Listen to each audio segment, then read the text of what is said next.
The first time I woke up, it was to the sound of my own screaming. My heart was a frantic drum against my ribs, and the sheets were twisted around my legs, soaked in sweat.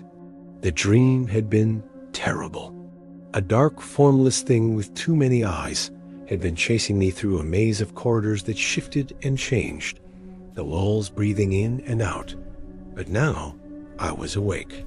The familiar comfort of my bedroom settled around me like a warm blanket.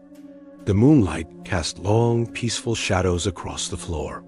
I took a deep breath, then another, letting the adrenaline fade. It was just a dream. I swung my legs out of bed, needing a glass of water. My throat was sandpaper. As my feet touched the floor, something felt wrong. The wooden planks seemed to ripple, just for a second, like the surface of a pond. I blinked, shaking my head. I must still be half asleep. I walked towards the door, my hand reaching for the brass knob. But when my fingers touched it, the metal felt soft, yielding like clay. I recoiled, my heart starting its frantic rhythm again. I looked at my hand, then back at the doorknob. It was solid, normal. What was wrong with me? I managed to open the door and stepped into the hallway. The air was thick and heavy, strangely quiet. All the family photos hanging on the wall were wrong.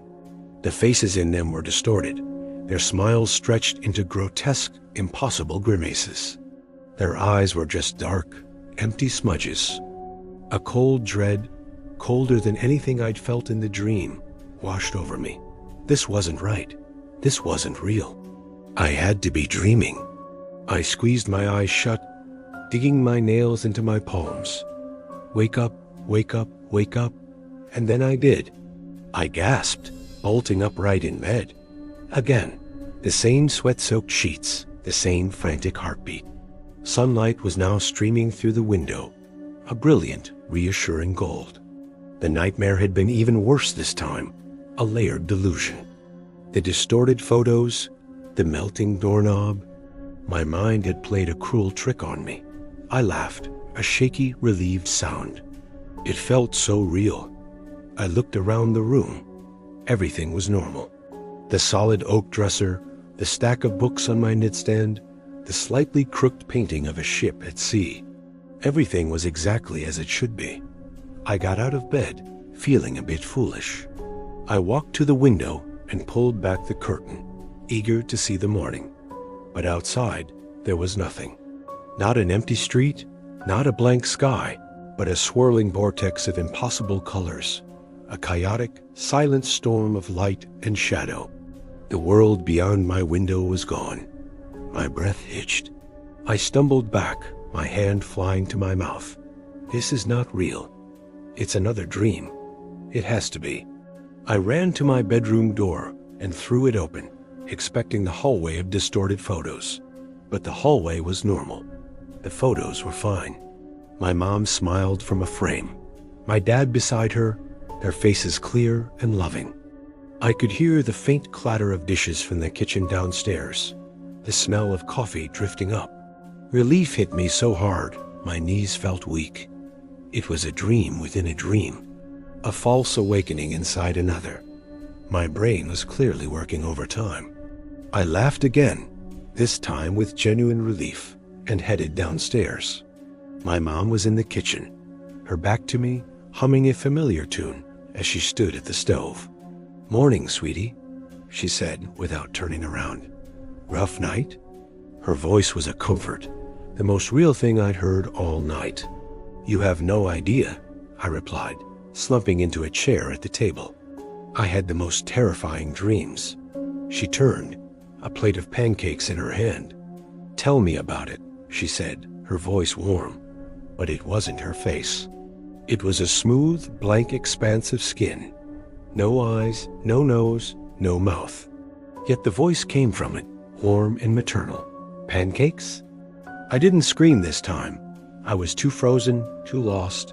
I simply stared as the featureless head tilted. The plate clattered onto the table. I scrambled backward, my chair tipping over, and I fell to the floor. I shut my eyes, praying, begging to wake up for real. Please, just let me wake up." I woke up. In my bed. The room was dark again. Moonlight, sweat, twisted sheets. The first awakening. It was starting over. The entire sequence, a perfect, horrifying loop. I lay there, paralyzed by a new kind of terror. The terror of repetition. I knew what would happen next. The rippling floor, the soft doorknob, the distorted pictures. Then the second awakening, the vortex outside the window, the normal hallway, and my faceless mother in the kitchen. I had to break the cycle.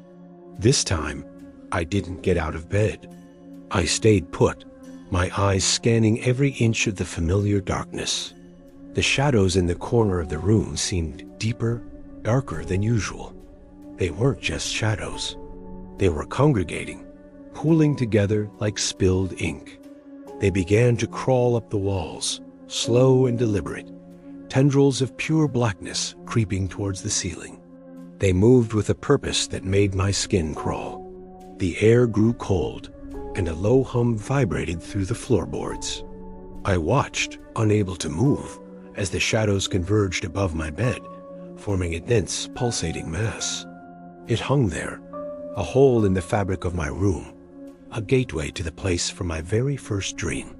And from its center, something began to descend. A single enormous eye, bloodshot and unblinking, its gaze locking onto mine. It wasn't just looking at me. It was seeing into me, peeling back the layers of my sanity. I knew this was it, the final layer. This wasn't a dream I could wake up from. This was the nightmare's core. I had to do something different. I couldn't run. I couldn't hide. I couldn't scream. So I stared back.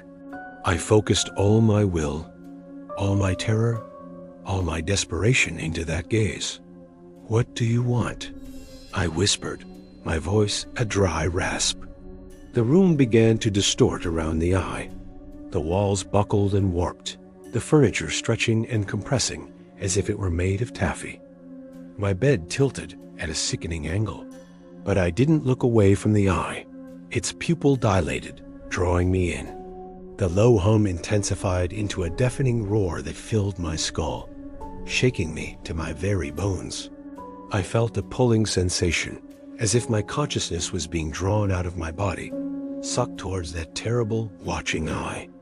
And then, with a silent, gut-wrenching lurch, everything inverted. I wasn't in my room anymore. I was somewhere else, somewhere cold and clinical. The roaring hum was replaced by a steady, rhythmic beep. I blinked, my vision blurry. A white ceiling. The smell of antiseptic. I tried to move, but my limbs felt heavy, unresponsive. I could only move my eyes. I looked down and saw my own body lying in a hospital bed, tubes and wires connecting me to a bank of monitors. My chest rose and fell in a slow, steady rhythm. My eyes were closed. I was asleep. A doctor stood by the bed, looking at a chart. He spoke to a nurse beside him, his voice muffled, distant.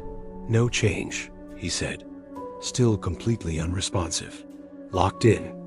It's like he's trapped in a nightmare he can't wake up from. My blood ran cold. I tried to scream, to tell them I was here. I was awake now, but I had no mouth, no voice. I was just a point of awareness, floating in the corner of the room near the ceiling. I looked back at the bed, at my own sleeping face. And as I watched, a single tear escaped from my closed eye and traced a path down my cheek. The doctor noticed it. "Look at that," he said, his voice softer. "A reflex, maybe. Or maybe he's in there, fighting. I am. I'm fighting. I'm right here." But the thought was a silent scream in an empty void. Then I saw it. In the reflection on the dark screen of a switched-off monitor, I saw my own form. Not my body in the bed, but me. The consciousness that was floating. And I was no longer just a point of view. I was a dark, formless thing with too many eyes, tethered to the ceiling, watching the man in the bed. I had been the monster in my own dream all along. And the person I was desperately trying to wake up was me. The nightmare wasn't happening to him. The nightmare was him, trapped inside, trying to wake up from me. And I could do nothing but watch, forever,